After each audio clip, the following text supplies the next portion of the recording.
में वैज्ञानिकों को एक ऐसे सबस्टेंस के बारे में पता चला है जिसको हम हाइड्रो ट्राई ऑक्साइड कहते हैं। ये दुनिया में पहली बार हुआ है कि किसी ऐसे सबस्टेंस की खोज हुई है जो कि अपने आप में बहुत ज़्यादा रिएक्टिव है, यानी कि बहुत ज़्यादा रिएक्टिव होने के कारण ये अपने आप में काफ़ी घातक भी है।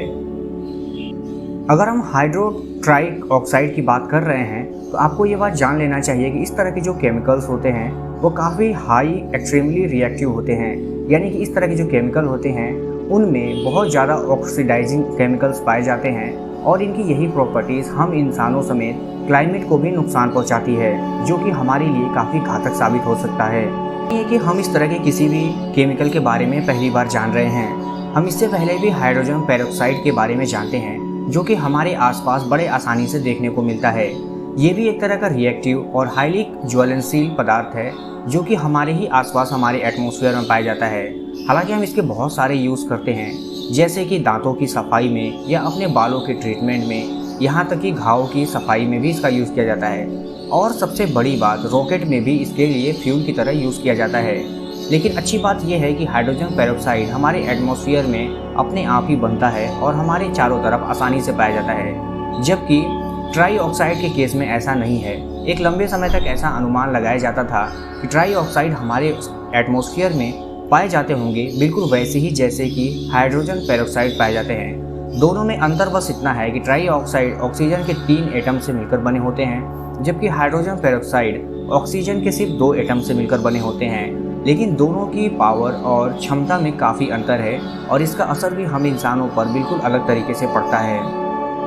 ये बात सच है कि हाइड्रो ट्राई ऑक्साइड के बारे में अभी बहुत कुछ खोजा जाना बाकी है, क्योंकि इसका एक इतिहास बताता है कि बहुत लंबे समय से हाइड्रो ट्राई ऑक्साइड के बारे में अनुमान लगाया जाता था कि अगर ये हमारे एटमॉस्फेयर में पाया जाएगा तो हो सकता है कि बहुत ही ज़्यादा रिएक्टिव एलिमेंट हो या सबस्टेंस हो। लेकिन अब ये बात साबित हो गया है कि ट्राई ऑक्साइड हमारे ही इन्वायरमेंट में पाए जाते हैं और न केवल पाए जाते हैं बल्कि बनते भी हैं। आपको बता दें कि इनके बनने की जो प्रक्रिया है वो डिकम्पोजिशन से होती है, यानी कि अपघटन से इनकी बनने की प्रक्रिया शुरू होती है और ऐसा होता है आइसोप्रीन के डिकम्पोजिशन से। और ये बात भी सच है कि ये ट्राई ऑक्साइड हमारे एटमॉस्फेयर में एटमॉस्फेरिक कंडीशन में स्वतः ही बनते हैं, जो कि आज तक खोजे नहीं गए थे, बट आज के समय में इनको खोज भी लिया गया है।